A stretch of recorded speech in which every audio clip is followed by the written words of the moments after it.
أيها النبي حرض المؤمنين على القتال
الحمد لله نحمده ونستعينه ونستغفره ونؤمن به ونتوكل عليه ونعوذ بالله من شرور أنفسنا ومن سيئات أعمالنا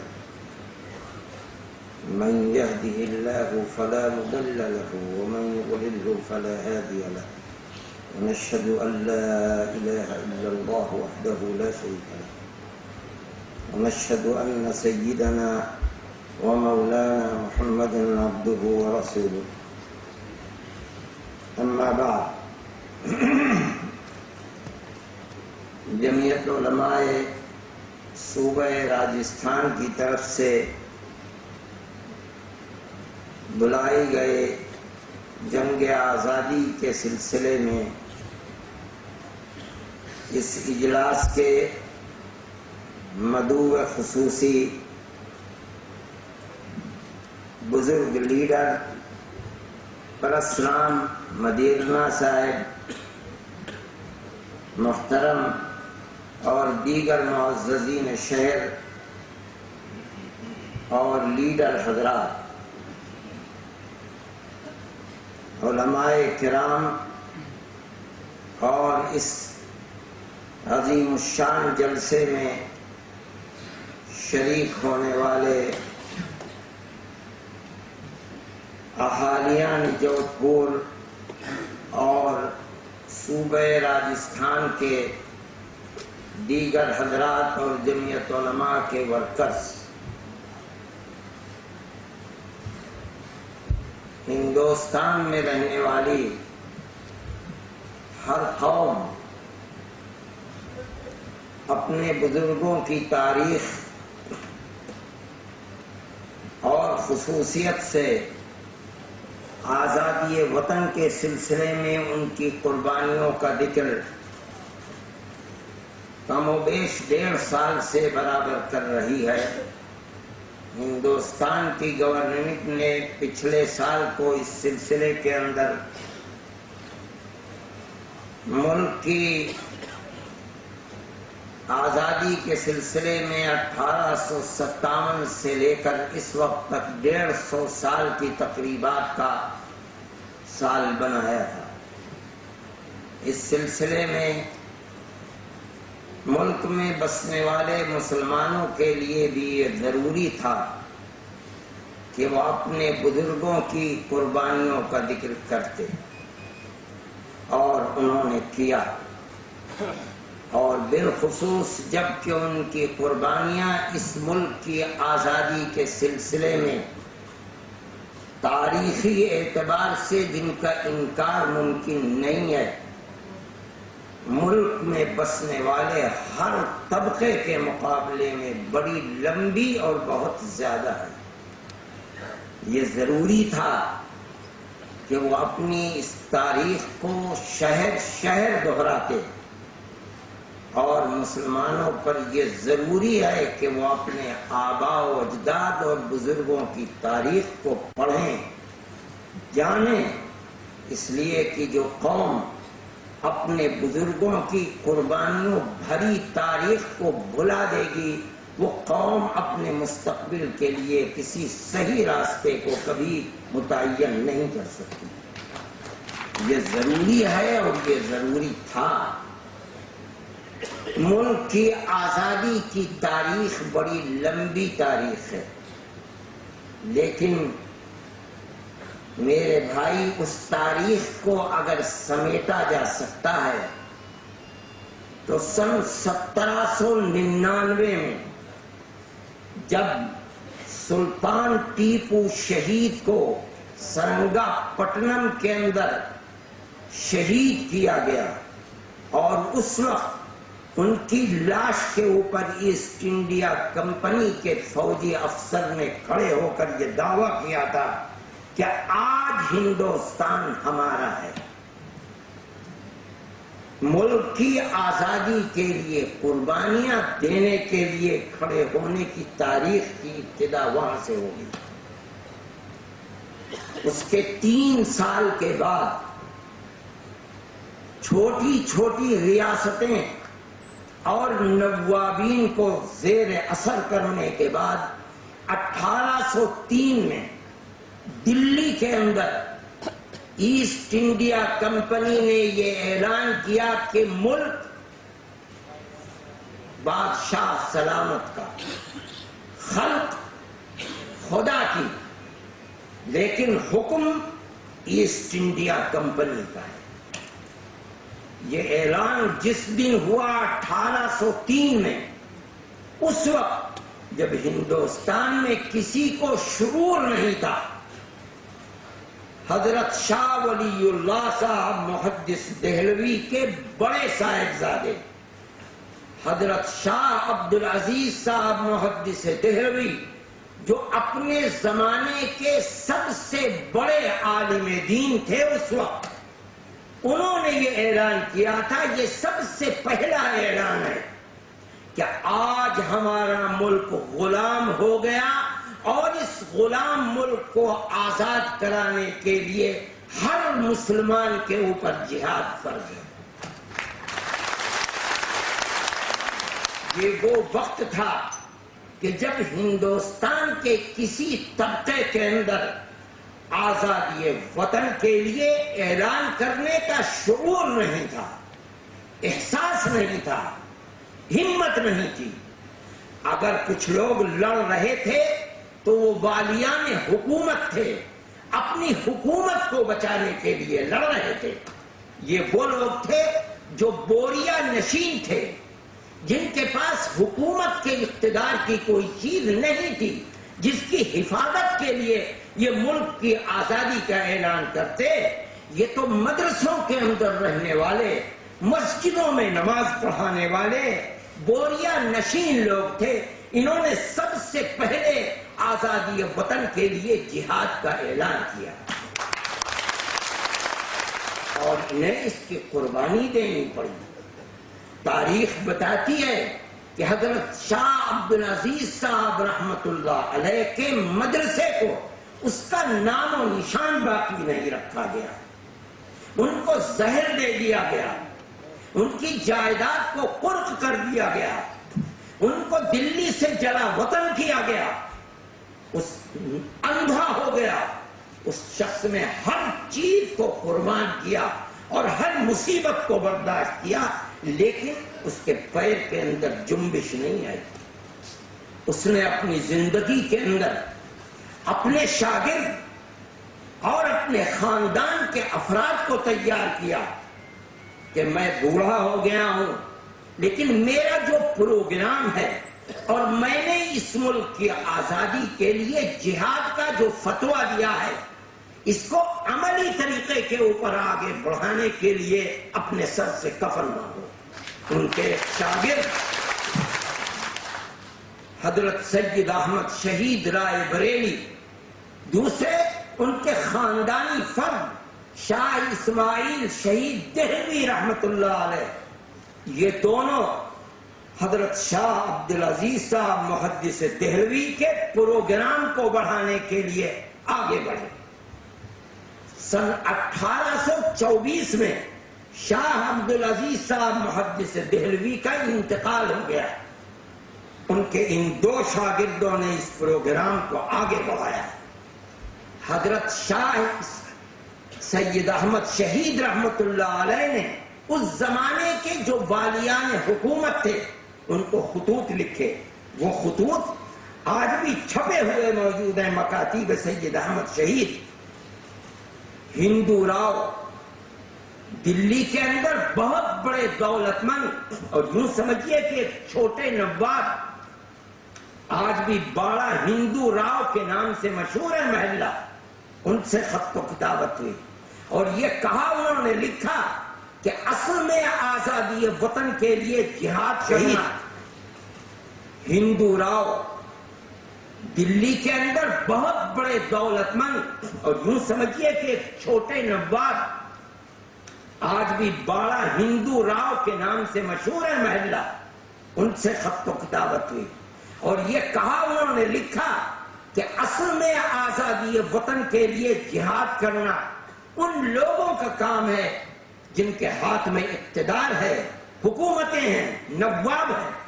ہم نے ان کے ضمیر کو جھنجھوڑا، ہم نے ان کو کھڑا کرنا چاہا. ہم نے یہ چاہا کہ ملک غلام بن گیا ہے، اس ملک کو آزاد کرانے کے لیے وہ اٹھے، لیکن ہم نے ان کے اندر سرد مہری پائی، ان کے اندر ہمت نہیں ہے.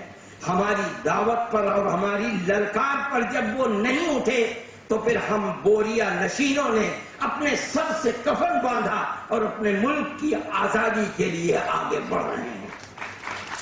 انہوں نے پورے ملک کے دورے کیے، آپ کے اس صوبے کے اندر بھی پہنچے. جب انہوں نے سفر کیا اور اس ملک کی آزادی کے لیے انہوں نے جس میدان کا انتخاب کیا وہ ہندوستان کا شمالی حصہ تھا، پشاور سرحد کا علاقہ.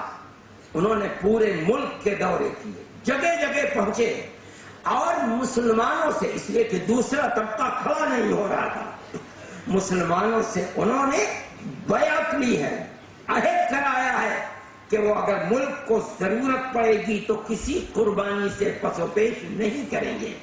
میرے بھائی، مسلمان نے اپنی تاریخ کو خود بھلا دیا. صحیح ہے، اس ملک میں آزادی وطن کے بعد فرقہ پرستی کی ہوائیں چلی اور اس فرقہ پرستی نے اس ملک کو، میں کہتا ہوں کہ جہنم بنانے کے اندر کوئی کسر نہیں چھوڑی. لیکن حقیقت یہ ہے کہ ملک کے اندر جو تاریخ ہے مسلمانوں کی، اس تاریخ کو بھلا دینا یہ ایک المیہ ہے اور ایک حادثہ ہے، ورنہ اس تاریخ کو زندہ رکھنا چاہیے تھا. انہوں نے پورے ملک کے دورے کیے. میں آپ کو بتاتا ہوں کہ ان کی وجہ سے ملک کی آزادی کے لیے جہاد کرنے کی کیسی تاریخ اور کیسی جلن پیدا ہوئی اور کیسی تپش اور حرارت پیدا ہوئی. وہ دورہ کرتے کرتے بنارس کے قریب ایک جگہ ہے غازی پور، وہاں پہنچے، لوگوں سے بیعت لی. وہاں ایک سرمایہ دار تھے جن کا نام تھا فرزند علی خان. انہوں نے جہاد پر بیعت کی اور حضرت شاہ سید احمد شہید رحمت اللہ علیہ کو اس زمانے میں جب ایک بکری 8 آنے اور 10 آنے کی بھرا کرتی تھی، انہوں نے اس زمانے میں شاہ صاحب کو آزادی وطن کے لیے 1 لاکھ چاندی کا روپیہ دیا تھا چندے کے اندر. آپ دیکھیے آج کے کروڑوں روپے کے برابر ہو جاتا ہے. اور یہی نہیں، اس شخص کے دل کے اندر کیسی آگ تھی. انہوں نے اپنے ایک جوان لڑکے کو مولانا کے سپرد کیا اور یہ کہا کہ میرے دل میں یہ تمنا ہے کہ جس طرح حضرت ابراہیم نے اپنے بیٹے اسماعیل کی گردن پر چھری پھیری تھی، اسی طرح آزادی وطن کے جہاد میں میرے اس جوان بچے کے اوپر چھری چلے اور یہ قربان ہو جائے. میں کہتا ہوں کہ مسلمان اپنی تاریخ کو بھلا بیٹھا، دوسروں کا کیا شکوہ کیا جائے، مسلمان نے خود اپنی تاریخ کو بھلا دیا. شاہ صاحب جب چلے ہیں شمالی ریاست کے لیے تو یہاں الور کے جو نواب تھے ان کے پاس شاہ صاحب مہمان بنے ہیں، 1 ہفتہ ٹھہرے ہیں۔ انہوں نے اور ان کی رانی نے شاہ صاحب کی پذیرائی کی، شاہ صاحب کے ساتھیوں کی مہمان نوازی کی، جو پورا قافلہ تھا۔ شاہ صاحب کو ہتھیار دیے، شاہ صاحب کو دولت دی، چندہ دیا اور شاہ صاحب کو روانہ کیا۔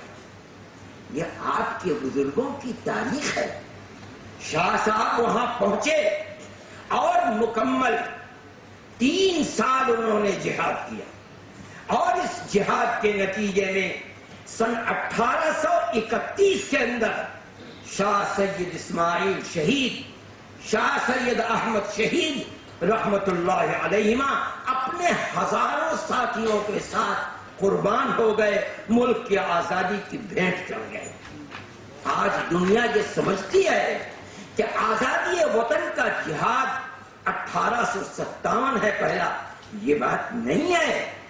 اس سے پہلے جہاد 1831 کے اندر علماء قربانی دے چکے ہیں، تاریخیں موجود ہیں۔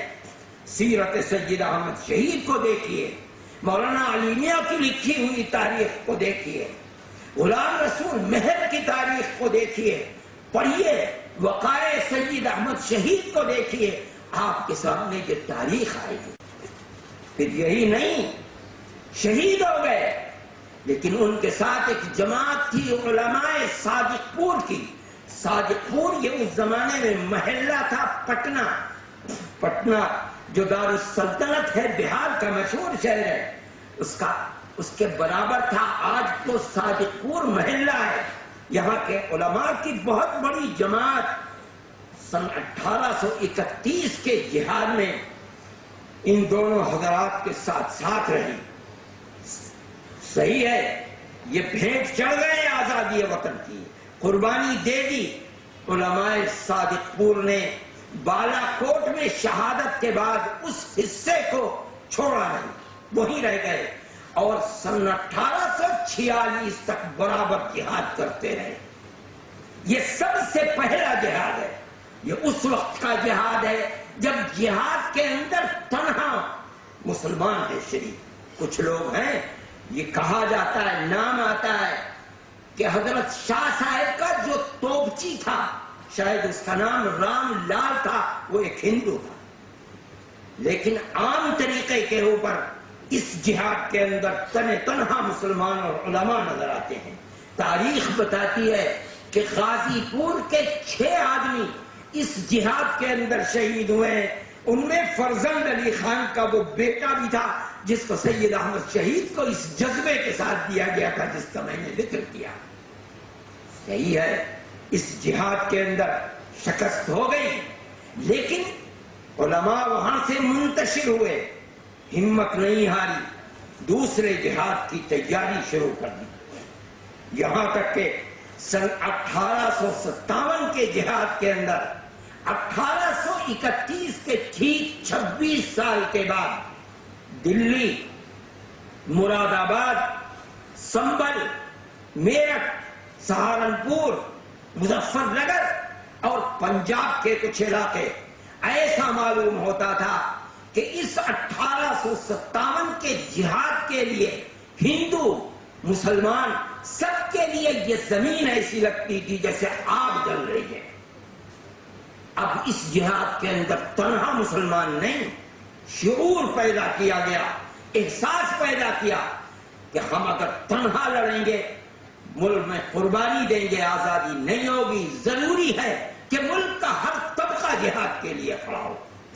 چنانچہ اس کے اندر ہندوؤں، مسلمانوں، سکھ اور دوسرے تمام طبقوں نے شریک ہو کر جہاد کیا ہے۔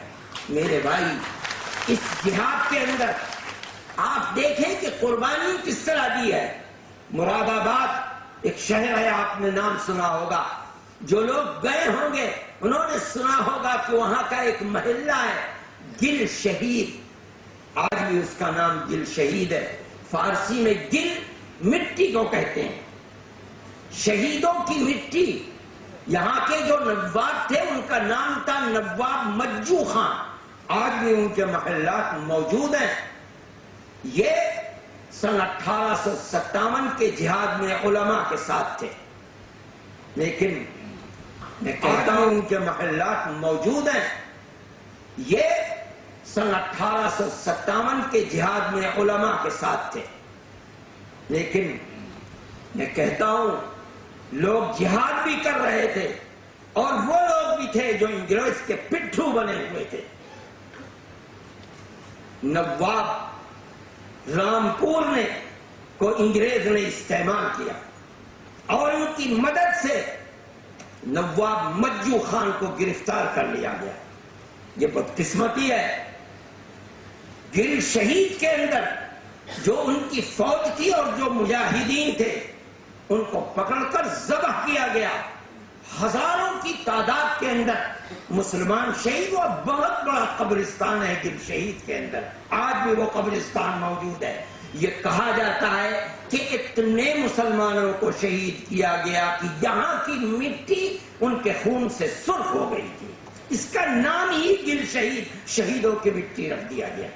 نواب مجو خان کو زندہ کے جسم کو گھوڑے کے پیروں سے باندھ کر کے رسی میں، اور انگریز فوج کا افسر گھوڑے کے اوپر بیٹھ کر اس نے دوڑایا اور زندہ نواب مجو خان کے جسم کے ٹکڑے کر دیے گئے۔ یہ مسلمان کی قربانی ہے۔ میرٹھ کے اندر تاریخ جو بتاتی ہے کہ 151 لوگوں کو پھانسی ہوئی ہے، اس میں اکثریت علماء اور مسلمانوں کی ہے۔ دلی کے اندر 1857 کے اندر جو دلی شاہان مغلیہ کے دور سے قرآن و حدیث یعنی علوم اسلامیہ کا مرکز تھا اور وہاں علماء بے حد و حساب تھے، 1857 کے نتیجے میں 1857 میں 34,000 علماء کو شہید کیا گیا۔ یہ اعلان تھا کہ جس کے چہرے پر داڑھی ہے اور اس کے جسم کے اوپر عالم ہونے کی نشانی ہے، لمبا کرتا اور سر کے اوپر ٹوپی ہے، بغیر کسی جرم کے اس کو پکڑ کر شہید کر دیا جائے، سولی پر چڑھا دیا جائے۔ لال قلعے سے لے کر اور شاہی جامع مسجد تک جتنے درخت تھے ان کے اوپر علماء کی لاشیں لٹکی ہوئی تھی۔ کیوں؟ اس لیے کہ پہلا جہاد انہوں نے کیا تھا، دوسرے جہاد کے اندر شریک تھا دوسرا طبقہ، لیکن بنیاد انگریز کی نظر میں گئی تھا اور یہ سمجھا جاتا تھا کہ جب تک علماء اسلام زندہ ہیں ہمارے پیر اس ملک کے اندر جم نہیں سکتے، ان کو شہید کر دیا۔ میرے بھائی یہ تاریخ ہے۔ انہی کے ساتھ ساتھ باغپت کے اندر راج مل ایک شخص تھا جس کی اپنی فوج تھی۔ اس ہندو کو، راج مل کو انگریز سے کتنی دشمنی تھی اور اس کی فوج کس قدر طاقتور تھی۔ انگریز یہ لکھتا ہے کہ اگر راج مل کی فوج دلی کے اندر گھس جاتی تو ہمارے پیر دلی کے اندر جم نہیں سکتے تھے، لیکن اس کو شہید کر دیا گیا۔ اسی طریقے کی صورت وہاں بھی پیدا ہوئی کہ کچھ لوگ ساتھ لگ گئے اور وہ انگریز کے آج تک یہ قوم جہاں جنگ کرتی ہے لوگوں کو خرید کر جنگ کرتی ہے۔ اگر اس نے عراق کے اندر جنگ کی تو خرید کر جنگ کی، افغانستان میں جنگ کی خرید کر جنگ کی، ہندوستان کے اندر جنگ لڑی اس قوم نے، سفید چمڑی والوں نے خریدا اور خریدنے کے بعد جنگ کی۔ ہمارے اکابر تو اس سلسلے میں بڑے حساس تھے، یہ آپس میں لڑا کر انہوں نے جنگ کی ہے۔ حضرت مدنی نور اللہ مرقدہ کا ایک مقولہ عام تھا، وہ یہ کہا کرتے تھے، فرمایا کرتے تھے کہ اگر سمندر کی تہ میں مچھلیاں لڑ رہی ہوں گی تو دیکھو گے تو ضرور کہیں نہ کہیں انگریز چھپا ہوا بیٹھا ہوگا جو انہیں لڑا رہا ہوگا۔ لوگ اس قدر حساس تھے اس سلسلے کے اندر۔ چنانچہ یہ جنگ ہوئی میرے بھائی، اس جنگ کے اندر بھی اس ہندوستان کے رہنے والوں کو شکست کا سامنا کرنا پڑا، لیکن علماء نے ہمت نہیں آئی میرے بھائی یہ 2 جنگیں ہوئی ہیں، جہاد ہوئے ہیں۔ پہلے جہاد کے اندر تنہا مسلمان تھا، دوسرے جہاد کے اندر مسلمان اور ہندو، سکھ، عیسائی مختلف طبقے شریک ہوئے ہیں۔ مسلمان ان 2 جنگوں کے بعد بیٹھ جاتے، پست ہو جاتے، ہمت جواب دے جاتی، لیکن علماء نے ہمت نہیں ہاری۔ ان کے سامنے 2 مسئلے تھے۔ ایک تو مسئلہ یہ تھا، وہ لوگ چھپ گئے، جو لوگ بچ گئے تھے وہ چھپ گئے۔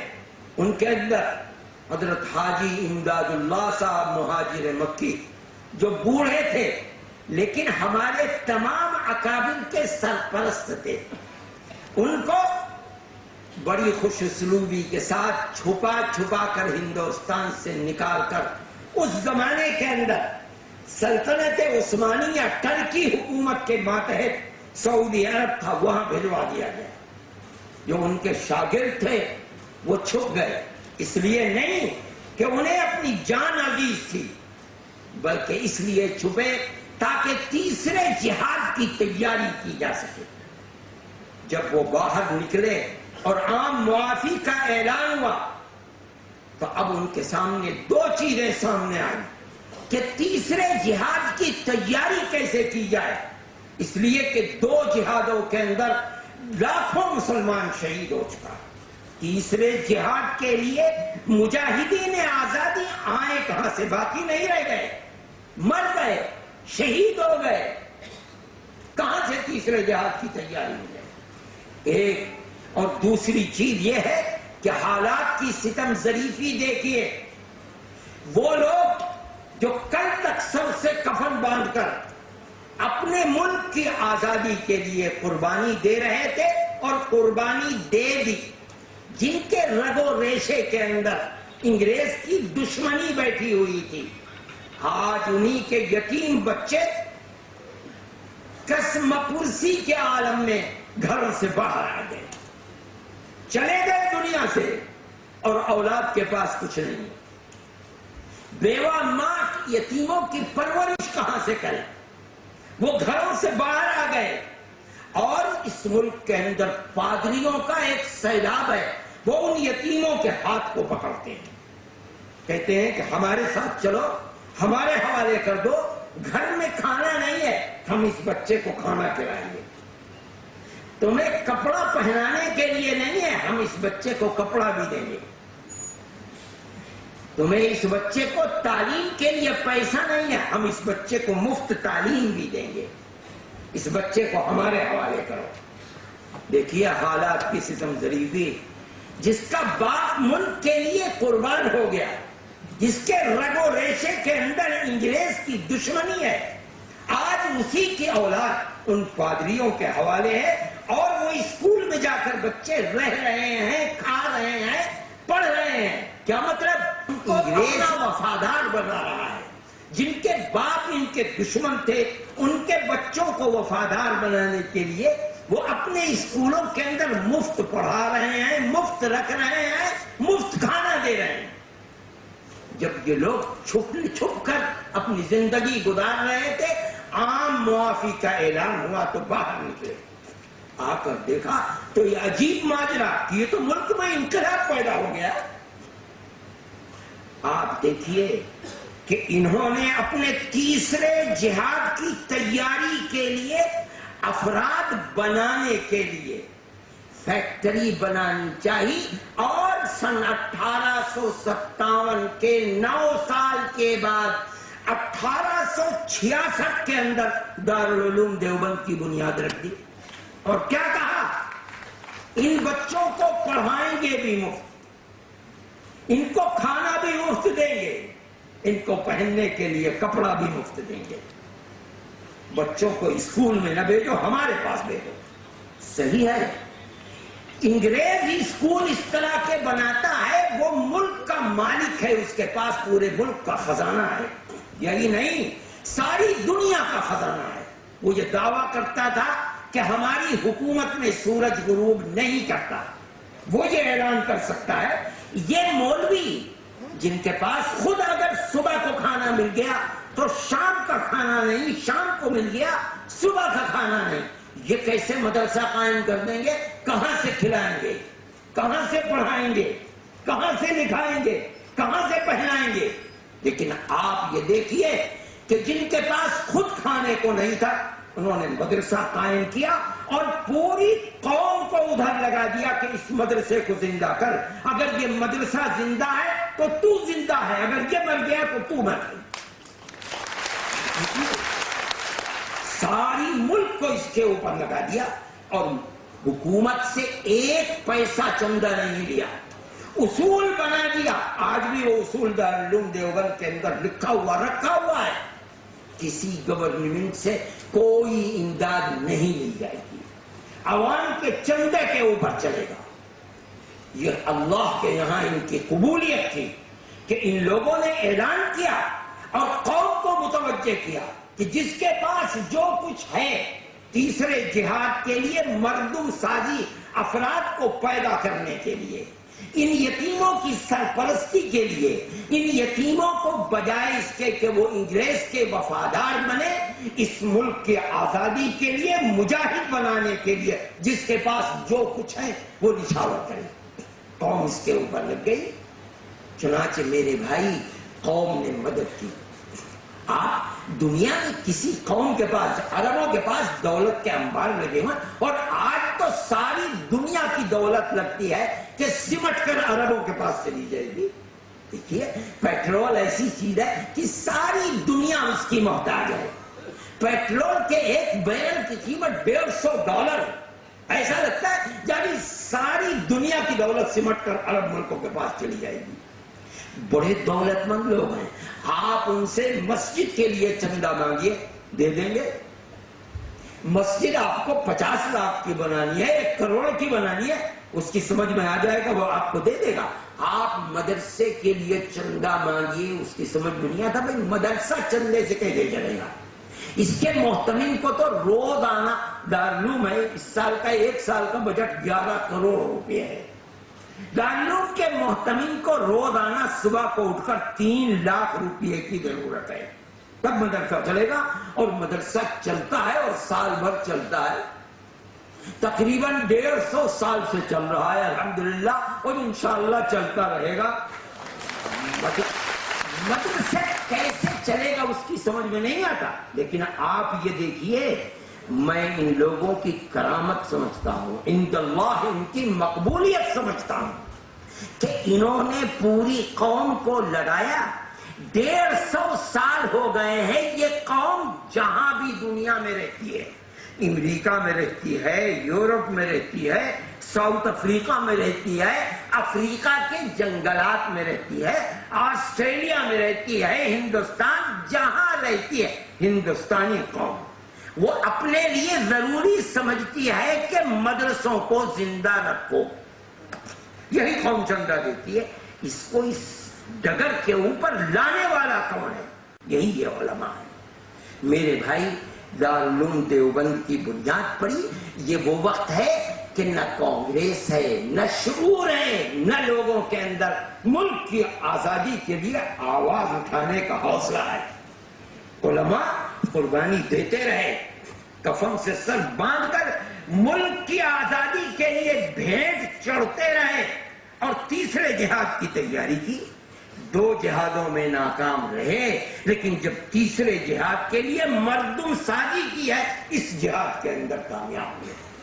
ابھی تک کانگریس نہیں تھی میرے بھائی، کانگریس کا وجود تو 1883 یا 84 کے اندر ہوا۔ آپ اگر تاریخ کو پڑھیں، مولانا محمد میاں صاحب مرحوم کی تاریخ کو پڑھیے یا دوسروں کی تاریخ کو، تو جو دلی کے اندر سب سے پہلے اپنے اجلاس کی کانگریس نے قرارداد پاس کی ہے، یہ ہمت اور حوصلہ نہیں ہو سکا کہ براہ راست ملک کی آزادی کی قرارداد کانگریس پاس کر سکے۔ آپ اس قرارداد کو پڑھیے، وہ یہ کہتے ہیں کہ 2 آزادی کی جنگوں کے سلسلے میں ہندوستانی اور ملکہ برطانیہ کی حکومت کے درمیان پیدا ہو گئی ہیں ان غلط فہمیوں کو دور کرنے کے لیے کانگریس کو جنم دیا گیا ہے، جبکہ اس سے پہلے 2 جہادوں کے اندر لاکھوں علماء شریک ہو کر شہید ہو چکے ہیں۔ کانگریس کے اندر یہ طاقت نہیں ہے۔ اسی لیے میرے بھائی مسلمان تو تاریخ سے ناواقف ہے۔ حضرت گنگوہی رحمت اللہ علیہ جو علماء دیوبند کے حضرت حاجی امداد اللہ صاحب مہاجر مکی رحمت اللہ علیہ کے بعد سرپرست ہیں اور مسلک دیوبند کے بانی ہیں، ان سے لوگوں نے سوال کیا ہے، پوچھا ہے کہ ایک جماعت کانگریس کے نام سے بنی ہے، کیا اس کے اندر شریک ہوا جا سکتا ہے، جائز ہے؟ تو حضرت نے اس کا جواب لکھا ہے کہ بالکل اسی طرح جس طرح ایک ہندو اور ایک مسلمان کاروبار میں شریک ہو سکتا ہے، اگر وہ کاروبار مذہب کے لیے نقصان دہ نہیں ہے، مذہب کے مطلب یہ کہ شراب کا کاروبار ہے، اجازت نہیں، لیکن اگر ایک حلال کاروبار ہے اس میں ہندو مسلم شریک ہو سکتے ہیں، اسی طرح مسلمان کانگریس کے اندر برادران وطن کے ساتھ شریک ہو سکتا ہے۔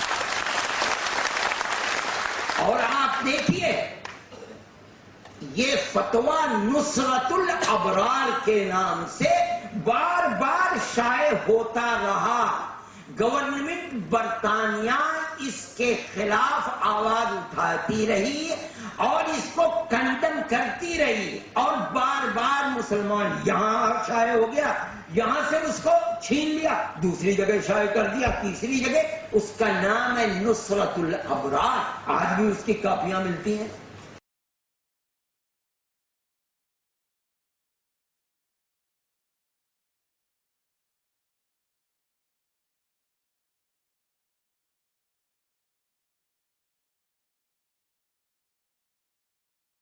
یہاں مورخ ایک سوال کرتا ہے، بڑا لطیف سوال کرتا ہے کہ حضرت گنگوہی جو شاملی کے میدان میں سن 1857 کے جہاد میں شریک تھے، وہ شرکت کی اجازت تو دے رہے ہیں مسلمان کو، لیکن خود شریک نہیں ہو رہے، انہیں خود شریک ہونا چاہیے تھا۔ تو مؤرخ یہ سوال پیدا کر کے اس کا جواب دیتا ہے، اور صحیح جواب ہے، یہ لوگ اپنے ملک کی آزادی کے لیے بالکل انتہا پسند تھے، اور آزادی وطن سے بالکل انتہا پسند تھے، اور آزادی وطن سے کم کسی تجویز کو قبول نہیں کرتے تھے۔ جبکہ کانگریس نے اپنے پہلے اجلاس میں آزادی وطن کے مطالبے کو نیچے کر دیا، پیش ہی نہیں کیا، ہمت ہی نہیں تھی۔ وہ آزادی وطن کے بجائے جو غلط فہمیاں ہیں انہیں دور کرانا چاہتے ہیں۔ لیکن حضرت گنگوہی رحمت اللہ علیہ آزادی وطن سے کم کسی تجویز کو قبول کرنے والے نہیں تھے، چونکہ کانگریس کا ابتدائی نصب العین یہ نہیں تھا، اس لیے حضرت گنگوہی رحمت اللہ علیہ خود شریک نہیں ہوئے۔ دوسروں کو کہا کہ تم شریک ہو، کیا مطلب ہے؟ یہ وہ لوگ تھے جو شریک ہونے والے تھے جن کو تیسرے جہاد کے لیے دارالعلوم دیوبند سے جنم دیا گیا تھا، پیدا کیا گیا تھا۔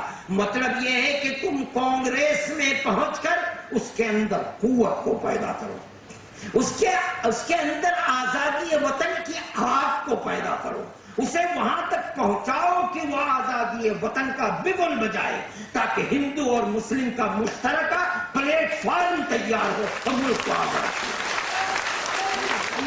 یہ آپ کی تاریخ ہے، آپ کے بزرگوں کی تاریخ ہے۔ آپ دنیا سے شکوہ کرتے ہیں، مقررین آئے اور انہوں نے شکوہ کیا، میں تو سب سے پہلے شکوہ آپ سے کرتا ہوں کہ آپ نے اپنے باپ دادا اور اپنے اسلاف کی تاریخ کو بلا دیا۔ صحیح ہے، یہ ملک کی بدقسمتی ہے کہ فرقہ پرستی کا جنون ملک کے اندر بڑھ گیا۔ اگر یہ نہ ہوتا تو تاریخ آپ کی زندہ ہوتی، ہر قوم کی تاریخ زندہ رہنی چاہیے تھی، آپ کی تاریخ بھی زندہ رہتی۔ میرے بھائی، مدرسوں سے جو افراد پیدا ہوئے وہ برابر لڑتے رہے، یہاں تک کہ 1947 کے اندر ملک آزاد ہو گیا۔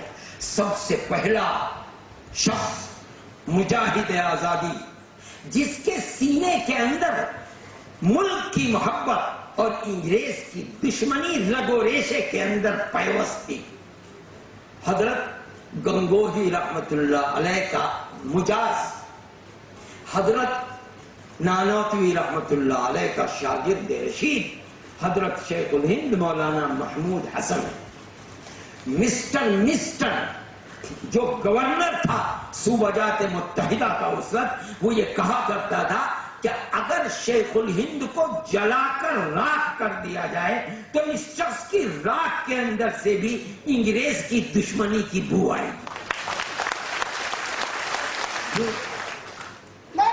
آپ کا بزرگ ہے، یہ ہے شیخ الہند۔ ارے نعرہ تکبیر کہتے ہو، تمہارے اندر آگ نہیں ہے، تمہاری زبان نعرہ تکبیر کہتی ہے، شیخ الہند کے طریقے کے اوپر نہیں ہو۔ میں بتاتا ہوں شیخ الہند کے دل کے اندر آگ کیسی تھی آزادی وطن کی، یہاں تک کہ سن 1916 کے اندر شیخ الہند جب حج کے لیے گئے اپنے ساتھیوں کے ساتھ، اور حج کرنے نہیں گئے تھے وہ، بلکہ ترکی حکومت سے امداد لینے کے لیے گئے تھے، اور انہوں نے سلطان کمال پاشا وغیرہ سے ملاقات کی کہ وقت آنے پر آپ ہماری براہ افغانستان امداد کریں، اس لیے کہ شمالی ہندوستان کے اندر سید احمد شہید اور شاہ اسماعیل شہید نے جہاد کر کے وہاں کے لوگوں کے اندر گرمی کو پیدا کر دیا تھا۔ افغانستان اسلامی ملک تھا، اس راستے سے ہمیں مدد مل سکتی ہے، اس لیے کہ اس کی حدود بلوچستان کے راستے سے ہندوستان سے ملی ہوئی تھی، اور صوبہ سرحد کے اندر بھی افغانستان کی سرحدیں ہندوستان سے ملتی تھی۔ انگریز کو پتہ چل گیا، ان لوگوں کو گرفتار کر دیا، ان کے 5 ساتھیوں کو لے کر پہلے مصر بھیجا، پورٹ سعید، اور وہاں سے مالٹا کی جیل میں بھیج دیا۔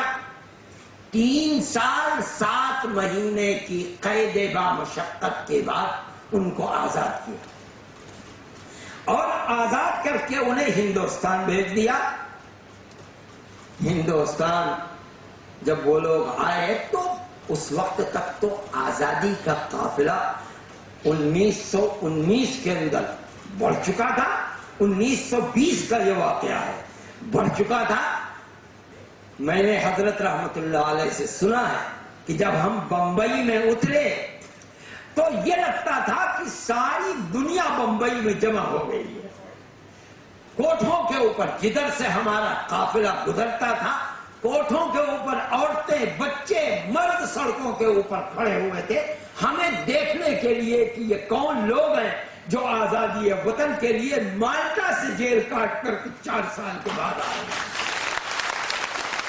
گاندھی جی، جن کو اس وقت گاندھی جی کے پاس کچھ بھی نہیں تھا، مہاتما بھی نہیں تھے، مولانا عبد الباری فرنگی محلی کے ساتھ حضرت شیخ الہند رحمت اللہ علیہ کو لینے کے لیے گاندھی جی بھی بمبئی پہنچے تھے۔ اس وقت جب حضرت کا جہاز گودی کے اوپر لگا تو ابھی اور لوگوں کے جانے سے پہلے ایک ریاست ہے جو آج کل پاکستان میں ہے، ریاست بہاولپور، اس کے نواب تھے، وہاں نواب کے جو مدار المہام، یوں کہیے کہ پرائیویٹ سیکریٹری، وہ تھے سر رحیم بخش، ان کو انگریز نے سر کا خطاب دیا تھا، نواب تھے، نواب کی سیکریٹری تھے۔ یہ لوگ حضرت گنگوہی رحمت اللہ علیہ کے ہاتھ پر بیعت ہوئے تھے، اور ان کے بڑے قریبی تعلق تھے، عقیدت مندانہ حضرت شیخ الہند رحمت اللہ علیہ سے بھی، اس لیے کہ حضرت شیخ الہند رحمت اللہ علیہ بھی حضرت گنگوہی رحمت اللہ علیہ کے مجاز تھے اور انہیں سے مرید تھے۔ جب حضرت کا قافلہ آیا گودی کے اوپر تو اوروں کو جانے سے پہلے انگریز کے اشارے سے سر رحیم بخش کو حضرت شیخ الہند رحمت اللہ علیہ کے پاس بھیجا تاکہ ان کو اس چیز پر تیار کریں کہ اب وہ ہندوستان میں آ کر انگریز کے خلاف جہاد کی تحریک میں شریک نہ ہو۔ چنانچہ سر رحیم بخش گئے، حضرت سے مصافحہ کیا، معانقہ کیا، حضرت کو چوما اور بیٹھے، اور بیٹھ کر کہنے لگے کہ حضرت آپ نے تو ساری زندگی انگریز کے خلاف جنگ میں لگا دی، لیکن انگریز کی حکومت کو کچھ نقصان تو نہیں پہنچا۔ ہاں، ہم برباد ہو گئے۔ آپ درس حدیث دیا کرتے تھے، بخاری اور ترمذی کا سبق دیتے تھے، آپ بڑے بڑے اساتذہ کے استاذ تھے، آپ کے چلے جانے کے بعد وہ درس سننا پڑ گیا، ہمارا نقصان ہو گیا۔ حضرت گنگوئی رحمت اللہ علیہ کے بعد آپ کی خانقاہ تھی جہاں ہم جیسے لوگ تربیت پاتے تھے اور اپنے نفوس کی اصلاح کرتے تھے۔ آپ کے تشریف لے جانے کے بعد ہم برباد ہو گئے۔ حضرت اب آپ بوڑھے ہو گئے ہیں، اب جو وقت بھی رہ گیا ہے آپ خانقاہ میں تشریف رکھیں اور اپنے آپ کو ان تمام چیزوں سے الگ کر لیں تاکہ ہم جیسے پیاسے اپنی پیاس کو بجھا سکیں۔ یہ سر رحیم بخش نے شیخ الہند رحمت اللہ علیہ سے فرمایا، کہا حضرت شیخ الہند رحمت اللہ علیہ نے سب سنا اور فرمانے لگے کہ آپ اپنی بات کہہ چکے، کیا حضرت میں گزارش پوری کر چکا؟ فرمایا دیکھیے، یورپ کی سردی نے میرے جسم کو کھوکھلا کر دیا اور اب میرا بڑھاپا پتہ نہیں کتنے دن کی زندگی ہے، لیکن جس سرزمین میں انگریز کی حکومت ہے وہاں زندگی تو زندگی، مجھے موت بھی گوارا نہیں۔ میں ہندوستان یہاں جینے کے لیے نہیں آیا، میں تو ہندوستان صرف اس لیے آیا ہوں کہ یہ اعلان کروں کہ انگریز کی غلامی حرام ہے۔ اور رحیم بخش صاحب، میں بوڑھا ہو گیا، کمزور ہو گیا، اور اب میری زندگی کی مجھے توقع نہیں ہے۔ اگر میرے گھٹنوں نے جواب دے دیا اور میری صحت نے جواب دے دیا کہ میں چل پھر کر یہ اعلان نہیں کر سکتا، تو میں تو ہندوستان صرف اس لیے آیا ہوں کہ یہ اعلان کروں کہ انگریز کی غلامی حرام ہے۔ اور رحیم بخش صاحب، میں بوڑھا ہو گیا، کمزور ہو گیا، اور اب میری زندگی کی مجھے توقع نہیں ہے۔ اگر میرے گھٹنوں نے جواب دے دیا اور میری صحت نے جواب دے دیا کہ میں چل پھر کر یہ اعلان نہیں کر سکتا، تو میں ایک چارپائی پر لیٹ جاؤں گا اور اپنے شاگردوں سے کہوں گا کہ میری چارپائی کو اپنے کاندھوں کے اوپر اٹھا کر گاؤں در گاؤں مجھے لے چلے اور میں ہر جگہ یہ اعلان کروں کہ انگریز کی غلامی حرام ہے۔ انسان ہے کہ آگ ہے سینے کے اندر۔ میرے بھائی، آج دیوبند کے اندر، اس کے قبرستان کے اندر قبریں دنیا جانتی بھی ہے اس انسان کی تاریخ کیا ہے۔ اور میں آپ کو بتاتا ہوں حقیقت حال کہ مولانا کی کوئی اولاد نرینہ نہیں تھی، ان کی بچیاں تھیں 3، اور میرے بھائی ان بچیوں کی اولادیں، اولاد کی اولاد ہے۔ یہ وہ لوگ تھے جنہوں نے اس وطن کے لیے قربان کر دیا اپنے آپ کو، اور اس وطن سے ایک پیسے کا فائدہ نہیں اٹھایا۔ آج ان کی اولاد ہے، بچیوں کی اولاد، اور اس حال کے اندر ہے کہ اگر کسی کے مکان کی اینٹ گر جائے تو دوسری اینٹ نہیں رکھی جا سکتی۔ میرے بھائی، جن لوگوں نے کچھ نہیں کیا آج وہ کروڑوں کے مالک ہیں، اور وہ لوگ جنہوں نے اپنی زندگی قربان کر دی اور اپنے قربان ہونے سے پہلے ہزاروں ہزار افراد کو قربانی دینے کے لیے تیار کر دیا، اور آج مٹی کے ڈھیر کے اندر پڑے ہوئے، انہوں نے کچھ اپنے بادر وطن کی اس وفاداری کا کوئی قیمت نہیں وصول کی۔ یہ ان کا مذہبی حق تھا اور انہوں نے ملک سے وفاداری کا یہ ثبوت دیا ہے۔ کون ان کا مقابلہ کرے؟ ہے کوئی جو اس مثال کو پیش کر دے؟ میرے بھائی، حضرت شیخ الہند، یہ علماء کی تحریک تھی، ابھی جمعیت علماء کا وجود نہیں، علماء بغیر کسی پلیٹ فارم کے قربانیاں دے رہے تھے. یہی وجہ تھی کہ جب کانگریس کا وجود ہوا تو حضرت گنگوہی احمد شاہ کشمیری، بڑے سے بڑا فقیہ وقت مفتی اعظم مفتی کفایت اللہ صاحب، بڑے سے بڑا مجاہد آزادی عبید اللہ سندھی، بڑے سے بڑا مفسر احمد علی لاہوری، بڑے سے بڑا شیخ وقت اور محدث حضرت مدنی، بڑے سے بڑا مجدد وقت حضرت تھانوی، ایک سے ایک بڑھ چڑھ قرار نہیں ملے گا. جب یہ خبر گرم ہونے لگی کہ اب چھوٹنے کا وقت قریب ہے تو سن 1919 میں انہوں نے اپنے شاگرد رشید مفتی کفایت اللہ تک یہ پیغام پہنچایا کہ اب ملک کی آزادی کے لیے ایک پلیٹ فارم کی ضرورت ہے، مسلمانوں کے لیے اس پلیٹ فارم کو تیار کرو. چنانچہ جمعیت علماء کے نام سے 1919 میں حضرت مفتی کفایت اللہ صاحب دہلوی، جو اصل میں شاہجہاں پور کے رہنے والے ہیں، حضرت شیخ الہند رحمت اللہ علیہ کے شاگرد رشید ہیں، انہوں نے دلی کے اندر مختلف علماء کو جمع کر کے جمعیت علماء کی بنیاد رکھی، اور 20 میں حضرت شیخ الہند رحمت اللہ علیہ واپس آئے، اور واپس آتے ہی اس پلیٹ فارم سے دوڑ لگانے لگے. کیا زمانہ تھا.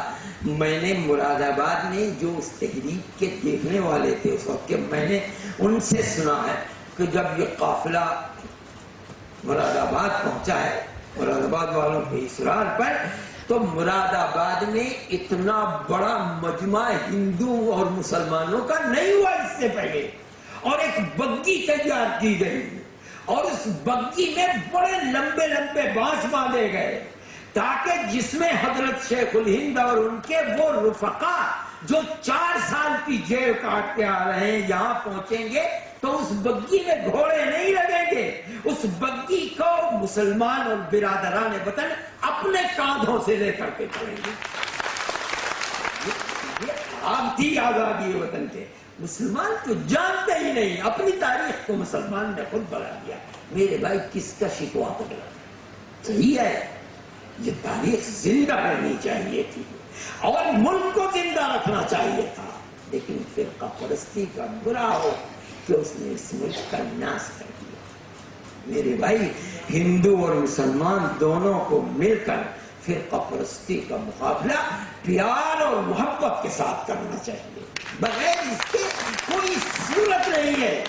فرقہ پرست طاقتیں تفریق پیدا کرنی چاہتی ہیں ہندو اور مسلمان میں. میں کہتا ہوں کہ اس کا مقابلہ تفریق کا تفریق سے نہیں ہوگا، اس تفریق کا مقابلہ پیار اور محبت سے ہوگا. اس ملک کے اندر اسلام نیا نہیں ہے. اسلام کی تاریخ اس ملک میں 1300 سال کی تاریخ ہے. تاریخ کو پڑھو، 100 سال کے بعد اس ملک کے اندر مسلمان آ گیا، اور مسلمان کی پاکیزہ زندگی، اس کی امانت و دیانت کو دیکھ کر ہندوستان کا ہر طبقہ اسلام کو قبول کرنے لگا. دیکھو، گوجر ہندو بھی ملے گا مسلمان بھی ملے گا، جاٹ ہندو بھی ملے گا مسلمان بھی ملے گا، راجپوت ہندو بھی ملے گا مسلمان بھی ملے گا، لالا ہندو بھی ملے گا مسلمان بھی ملے گا. حضرت شیخ الہند رحمت اللہ علیہ کے بزرگ لالا تھے، ان کی رشتہ داریاں اس زمانے میں اسلام سے پہلے آج بھی موجود ہیں. میرے بھائی یہاں تک کہ میں آپ کو کہتا ہوں کہ ہریجن اور پوربی یو پی میں بھنگی ہندو بھی ملے گا مسلمان بھی ملے گا. ہر طبقے نے اسلام کو قبول کیا. اگر دہشت گردی کا اسلام مذہب ہوتا تو ہندوستان میں تو 1300 سال پہلے سے آگ لگ چکی ہوتی. کیسے یہ اخوت و ہمدردی کے ساتھ رہ رہے ہیں؟ نہیں، اسلام اور دھرم کا کوئی مسئلہ نہیں تھا. نہ مسلمان ہندو سے لڑائی کو سکھلاتا تھا، نہ ہندوازم مسلمان سے لڑائی کو دونوں ایک باپ دادا کی اولاد تھے. آج بھی کتنے گاؤں ہیں جو اپنی تاریخ کو جانتے ہیں کہ ہمارا فلاں دادا تھا، اس کے 2 بیٹے تھے، ہم ایک بیٹے کی اولاد مسلمان ہیں، دوسرے بیٹے کی اولاد ہندو ہیں۔ کوئی تفریق نہیں کی، یہ تفریق تو فرقہ پرستی کے بھوت نے آگ لگائی ہے، ورنہ ملک کے اندر کوئی تفریق نہیں کی، صرف ہوس اقتدار کے لیے۔ میرے بھائی، دلی کی حکومت پر قبضہ کرنے کے لیے یہ فرقہ پرستی کا بھوت ہے جس کا ننگا ناچ ناچا جا رہا ہے۔ اگر مسلمان اور ہندو یہ چاہتا ہے کہ اس ملک کے اندر امن و امان کی فضا ہو اور ملک ترقی کر سکے اطمینان اور سکون کے ساتھ، تو دونوں طبقوں کو جمع ہو کر کے امن و امان اور پیار و محبت کی پرانی تاریخ کو دہرانا پڑے گا، نہیں میرے بھائی شیخ الہند رحمت اللہ علیہ تشریف لائے اور چند کے بعد حضرت شیخ الہند رحمت اللہ علیہ کا انتقال ہو گیا۔ اپنے انتقال سے 12 دن پہلے جمعیت علماء کا جلسہ جو دلی کے اندر ہوا ہے، اس میں حضرت شیخ الہند رحمت اللہ علیہ نے اپنا خطبہ صدارت دیا۔ ان کے اندر طاقت نہیں تھی کہ وہ خطبہ صدارت کو پڑھ سکتے۔ مولانا شبیر احمد صاحب عثمانی جو ان کے شاگرد تھے، انہوں نے اس خطبہ صدارت کو پڑھا۔ میرے بھائی، اس زمانے کے اندر بھی کچھ مولوی ایسے تھے اور علماء جو آزادی وطن کے جہاد کے اندر شریک نہیں ہو رہے تھے۔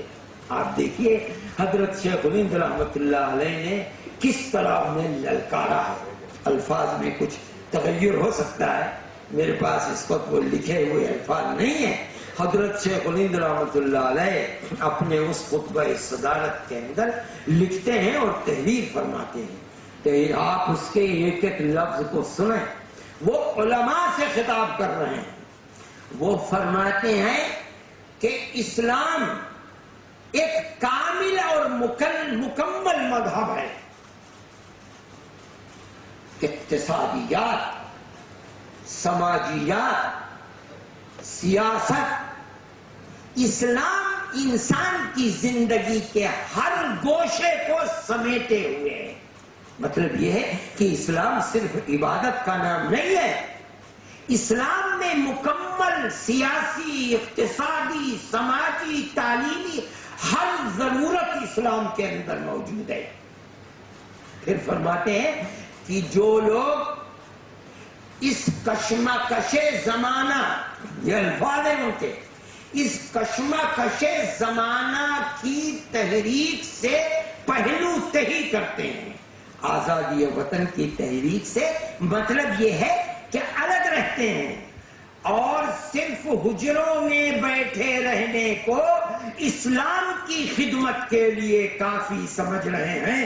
ذرا الفاظ دیکھیے، اور صرف حجروں میں بیٹھے رہنے کو اسلام کی خدمت کے لیے کافی سمجھ رہے ہیں، وہ اسلام کے پاک و صاف دامن پر داغ لگا رہے ہیں۔ آپ دیکھ رہے ہیں کیا اس کے دل کے اندر آگ تھی، اور یہ کہہ کر 12 دن کے بعد وہ اس دنیا سے چلا گیا۔ میرے بھائی، اپنے ساتھ ایک تاریخ لے کر کے چلا گیا، لیکن اپنے پیچھے مجاہدین آزادی کی ایک جماعت لے کر کے۔ میں نے حضرت رحمت اللہ علیہ سے سنا ہے، اور حضرت رحمت اللہ علیہ نے کہیں لکھا بھی ہے اس کو، کہ میرا ارادہ تو مکمل تھا۔ پہلے یہ کہ جب چھوٹے جیل سے آئے تو میرے تو بھائی اور رشتہ دار سب مکہ مدینہ منورہ چلے گئے تھے، میں تو یہاں پہنچا کر کے حضرت کو چلا جاؤں گا۔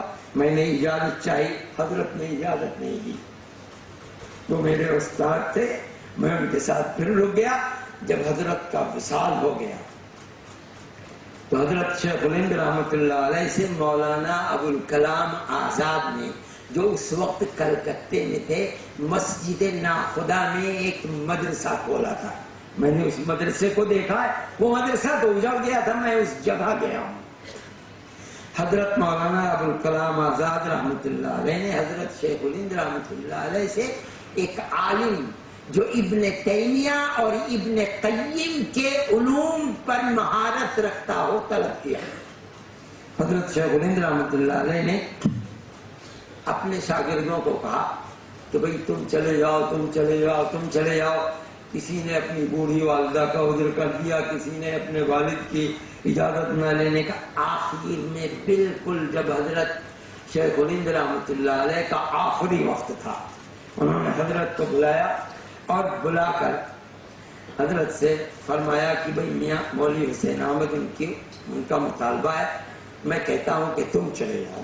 حضرت نے فرمایا کہ حضرت آپ جو حکم دیں گے میں اس کو بجا لاؤں گا۔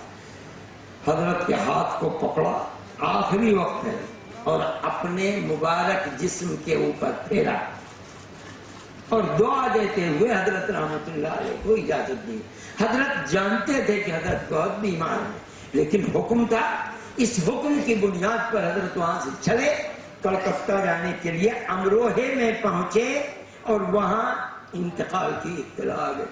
وہاں سے فوراً واپس آئے دیوبند۔ خود فرمایا کرتے تھے کہ یہ میری بدقسمتی کہ میں جب دیوبند پہنچا تو حضرت رحمۃ اللہ علیہ کو دفن کر کے لوگ قبرستان سے واپس آ رہے تھے۔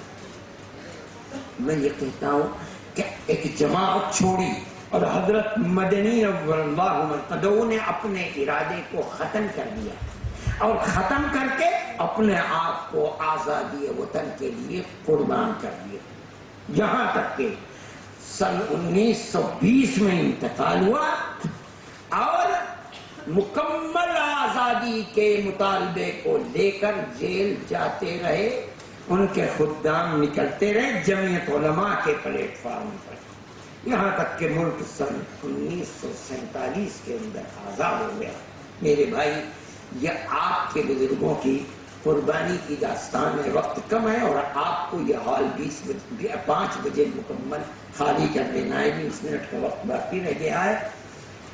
یہ جمعیت علماء کی تاریخ ہے کہ ملک آزاد ہوا، ملک آزاد ہوا۔ میں اب آپ کو بتاتا ہوں کہ جس دن تک ملک آزاد ہوا جمعیت علماء مذہبی اور سیاسی جماعت تھی، رات اور دن سیاست میں ڈوبے ہوئے تھے، جیلوں میں جاتے تھے۔ میں حضرت مدنی کی بات کہتا ہوں کہ 80 سال کی زندگی ہوئی ہے، کم و بیش 10 سال جیل میں رہے ہیں، یعنی ہر 8 سال جیل میں رہے ہیں۔ اس کا مطلب یہ ہے کہ ایک ہفتے میں 1 دن زندگی کا جیل کے اندر گزرا۔ لیکن جس دن ملک آزاد ہوا انہوں نے کوئی خدمت آزادی وطن کی قربانی کا پھل حاصل کرنے کے لیے نہیں لی تھی۔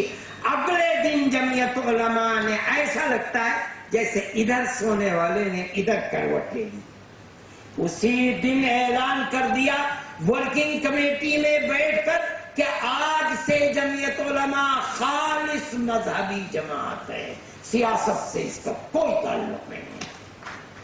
میرے بھائی کیا مطلب ہے؟ اعلان کر دیا کہ آزادی وطن کی وہ قربانی جو ہماری 1803 سے شروع ہو کر 1947 تک 150 سال کی تاریخ میں پھیلی ہوئی ہے اور ہمارے لاکھوں جیالوں نے قربانی دی ہے، ہم اس قربانی کے بعد اس کے کسی پھل کو لینا اپنے لیے داغ سمجھتے ہیں، ہم اپنے دامن کو بچا رہے ہیں۔ مقصد پورا ہو گیا، اب پھل وہ کھائیں جو کھانے والے ہیں، ہمیں کسی چیز کی ضرورت نہیں، ملک آزاد رہنا چاہیے اور اس کا دستور جمہوری ہونا چاہیے۔ آپ کو علم نہیں ہے، میرے پاس کانگریس کے گجرات، کلکتہ مختلف اجلاس کی تجاویز موجود ہیں۔ جیسے جیسے آزادی وطن قریب آتا جاتا ہے، جمعیت علماء ہند کانگریس سے برابر اپنی تجاویز کے ذریعے اس سے مطالبہ کرتی رہتی ہے۔ ہمارے گجرات، کلکتہ مختلف اجلاس کی تجاویز موجود ہیں۔ جیسے جیسے آزادی وطن قریب آتا جاتا ہے، جمعیت علماء ہند کانگریس سے تجاویز کے ذریعے اس سے مطالبہ کرتی رہتی ہے کہ ہماری تاریخ آزادی وطن کے لیے قربانی کی تم سے بہت زیادہ ہے، کانگریس سے دگنی ہے، ہمارا یہ مطالبہ ہے، ہم تمہارے ساتھ شریک جب ہوں گے جب آزادی وطن کے بعد ملک کا دستور سیکولر دستور بنے گا۔ مجھے یاد نہیں، میرے بریف کیس کے اندر موجود ہے، میں وہ پڑھ کر آپ کو سناتا کہ فلاں تاریخ میں یہ تجویز، فلاں جگہ یہ تجویز اور فلاں جگہ یہ تجویز پاس ہوئی، اور کانگریس اپنے اجلاس کے اندر ہر جگہ گارنٹی دیتی ہے موتی لال نہرو کہ مسلمانوں کی مسجدیں، مسلمانوں کے مقبرے، مسلمانوں کے امام باڑے، مسلمانوں کی تہذیب، مسلمانوں کی زبان، ہر چیز کی حفاظت کی گارنٹی دی جاتی ہے۔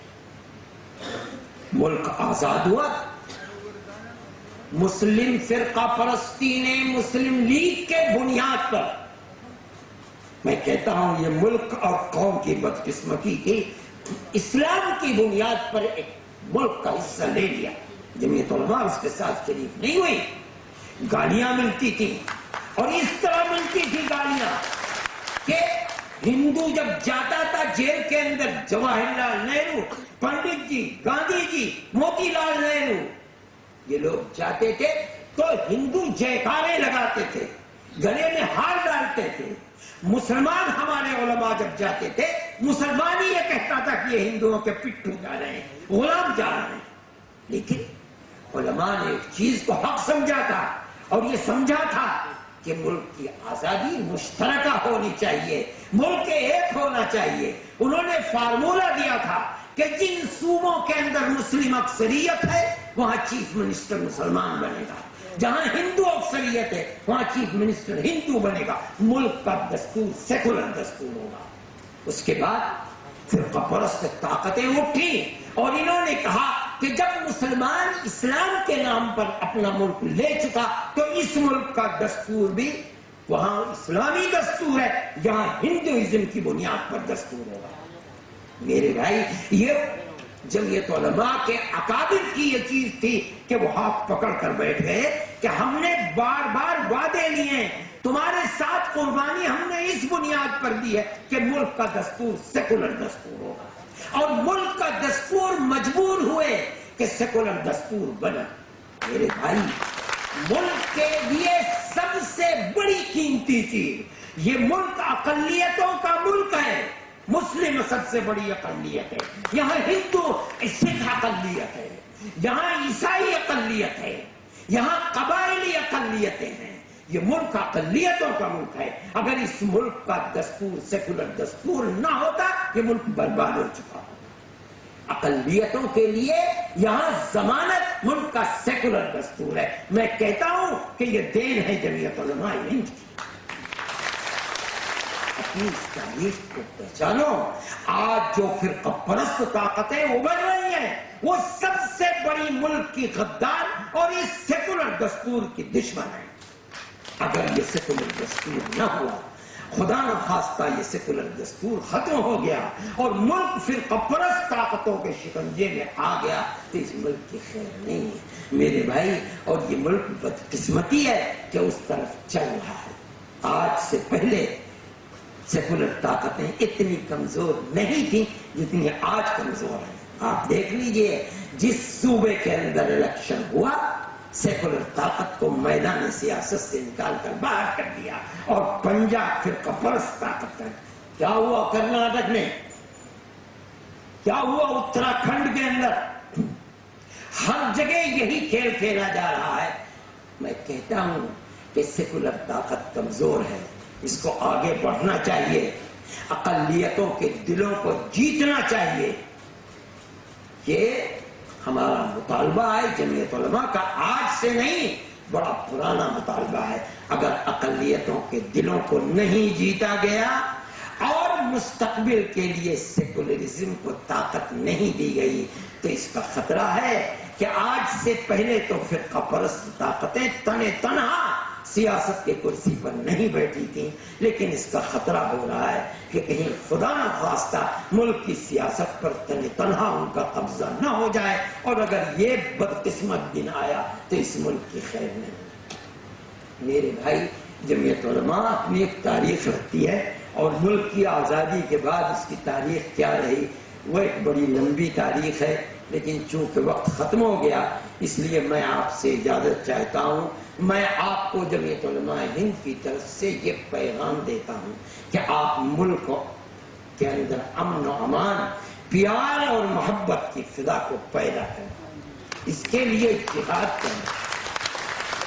مذہب کی بنیاد پر تفریق دنیا کے اندر چلے، یہ بڑی بدقسمتی کی چیز ہے۔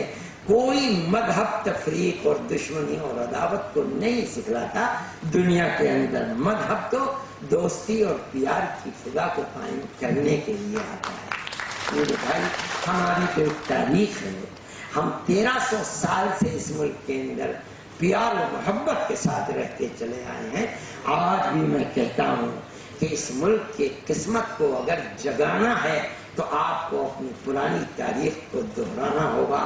خدا کرے آپ اور ہم اس چیز کے اندر کامیاب ہو سکیں اور یہ ملک پرانی روایات کو زندہ کر سکے اور پیار اور محبت کی فضا قائم رہ سکے۔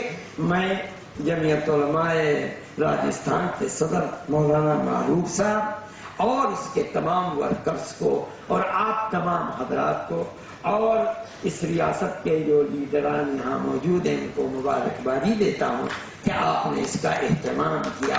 ہندوستان زندہ باد، جمعیت علماء پائندہ باد۔ بہت بہت شکریہ، بہت بہت شکریہ۔ آپ حضرات تشریف رکھیں، کچھ تجاویز پاس کیے جائیں گے، آپ حضرات تشریف رکھیں۔ آپ مولانا صاحب تجاویز جاری رکھیں۔